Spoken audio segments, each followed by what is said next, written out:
Olá, tudo bem com você? Seja muito bem-vindo ao meu canal. Muito obrigada, viu, por você fazer o estudo da lição junto comigo. Obrigada por você assistir os meus vídeos. Vamos falar com Deus para saber o que Ele tem preparado para nós hoje? Então feche seus olhos e curva a sua fronte. Nosso Deus e nosso Pai, obrigada, Senhor, porque mais um dia vamos estudar a lição. Senhor, obrigada por tudo que temos, por tudo que somos. Obrigada pelos dias felizes, pelos dias tristes.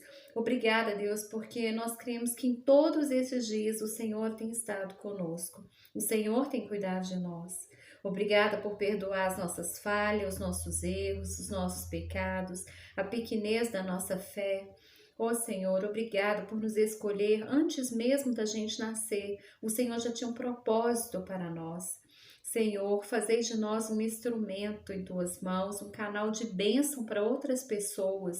Deus, que possamos ser influenciadores e não ser influenciados pelos pecados, pela malícia desse mundo. Que a tua essência permaneça dentro do nosso coração e que nós jamais perdamos, Senhor, a essência, o primeiro amor que temos em Cristo Jesus. Ó Deus, nos ajude a pregar o Evangelho com ousadia e intrepidez, assim como Paulo fazia. Nos ajude, Deus, a ser um testemunho do Senhor aqui na terra. Que sejamos inegociáveis com os nossos princípios e valores que acreditamos. Que dia após dia a semente, Deus, que foi plantada no nosso coração, ela cresça e dê frutos, e frutos para a honra e glória do teu nome. É isso que te pedimos e agradecemos, no nome de Jesus. Amém e amém.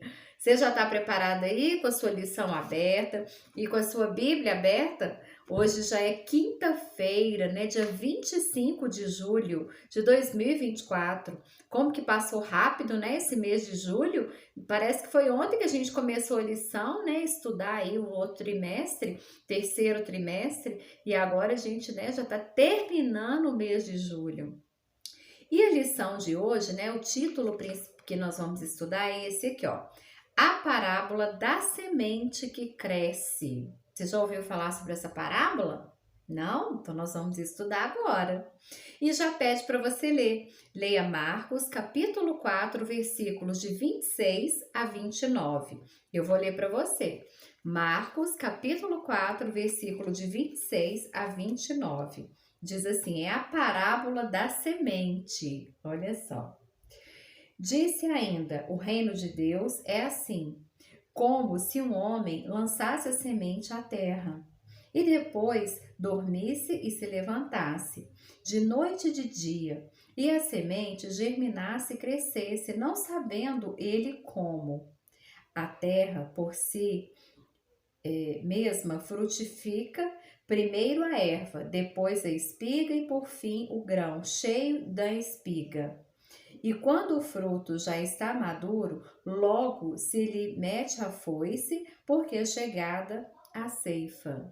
Né? Olha só, uma parábola, é a parábola da semente, né? Nós estamos estudando aí nessa lição de número 4, o título Parábolas, né? E aí você vai responder essa pergunta aqui, ó. Qual é o foco principal dessa parábola? Qual é o foco? Você vai responder na sua lição, tá bom? A maior parte do Evangelho de Marcos tem parábolas como Mateus, Lucas ou ambos. Mas essa parábola é exclusiva de Marcos. O foco dessa breve parábola é o processo de crescimento. Jesus indica que é assim que o reino de Deus funciona. Os seres humanos têm um papel a desempenhar, mas o crescimento é obra de Deus. Contudo, o processo tem fim. A história termina de modo abrupto, com o amadurecimento do grão. De igual forma, a volta de Cristo trará um fim repentino à história do mundo. Tem outra pergunta aqui para você responder. Qual é a ênfase da parábola do grão de mostarda? E onde que está essa parábola? Marcos, capítulo 4, versículo de 30 a 32. Você vai ler na sua Bíblia, tá bom? E depois você vai responder essa pergunta. Qual é a ênfase da parábola do grão de mostarda? Essa parábola enfatiza que algumas coisas muito pequenas podem se transformar em algo muito grande. As sementes de mostarda geralmente têm de 1 a 2 milímetros de diâmetro. A planta descrita nesse texto provavelmente é a mostarda preta, cujo nome científico é Brassica nigra, que possui sementes minúsculas. São necessárias mais de 700 sementes para chegar a 1 grama. Embora não seja as menores sementes do mundo, elas são bem pequenas, especialmente em comparação com a planta que produzem, que pode crescer até 3 metros de altura. Jesus observou que as aves chegam a fazer ninhos nos ramos da planta da mostarda. Essa última referência é uma alusão ao Salmo 104, verso 12, e a Daniel, capítulo 4, versículos de 10 a 12. O Salmo 104 fala do poder de Deus manifestado na criação. E Daniel 4 mostra o sonho de Nabucodonosor, em que ele é simbolizado como uma grande árvore debaixo da qual todos encontrarão sombra e alimento. Jesus ensinou que o reino de Deus, que começou muito pequeno, se tornará grande e impressionante. As pessoas de sua época podem ter menosprezado o pregador itinerante da Galileia, que andava pelas ruas empoeiradas com seu grupo de discípulos, mas com o tempo seu reino de graça se expandiu em todo o mundo. Quem era esse pregador? Quem eram os discípulos? Né? Jesus era esse pregador, né? E ele começou o reino pequeno e de repente se expandiu, né? De forma assim imensa, né? Que chegou até mim, chegou até você. Amém? E aqui no rodapé pede para você ler. Leia Mateus, não Marcos. Mateus, capítulo 24, verso 14. Depois você vai responder aí para você. Considere como era a igreja quando Jesus fez essa predição.